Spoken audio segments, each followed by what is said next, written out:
Hello, this is Johan Koelman with a video for 48 Kraak, which is a utility I wrote in the 1980s to crack games which were protected with a memory block of exactly 48K.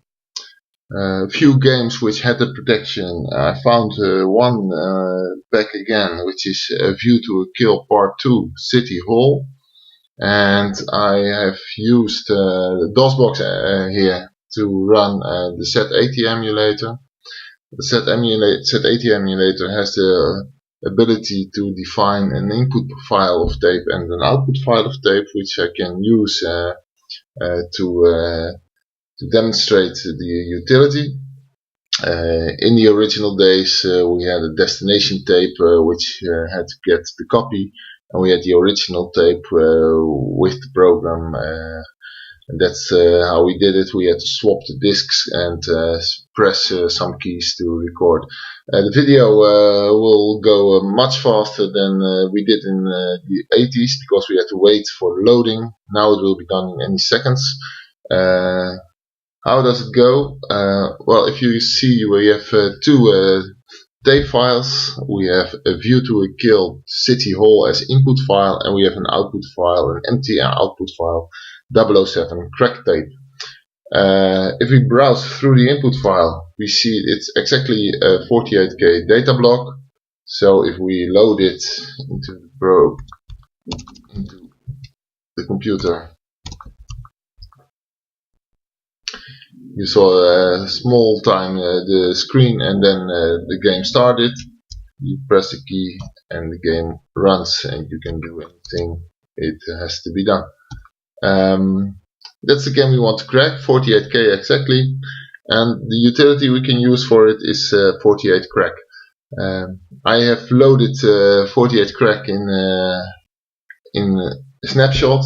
I did it because it will start automatically and then it will run on itself, so I've set it in a snapshot which I will load. And when you start this, the game will load the first part of the program, and that's the screen. And when you press space, it will write to the destination file preloader and a screenshot. And after that it rewinds the original tape, and it will load the main part of the program. And well, let's see how it goes. Now at this moment on the destination tape the preloader and screen string is saved, and from the original program we have reloaded the entire game. But it is loaded over the ROM, the first part, the screen part, and the data is loaded into the RAM on the screen and further in memory. So when this is done, you have some part over for a program. And once again, when you press space, it will write the original program now to the destination tape.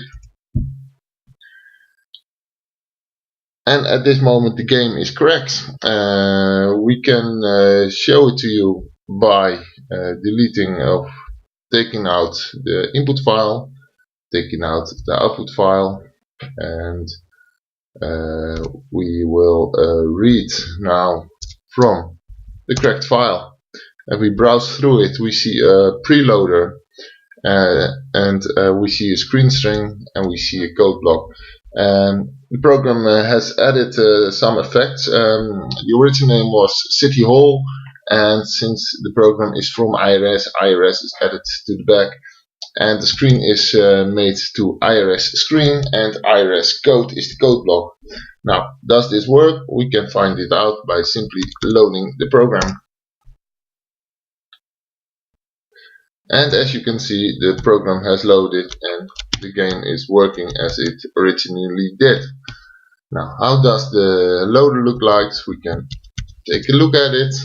It's a bit protected, not too hard, but nice effect. So we take off the protection,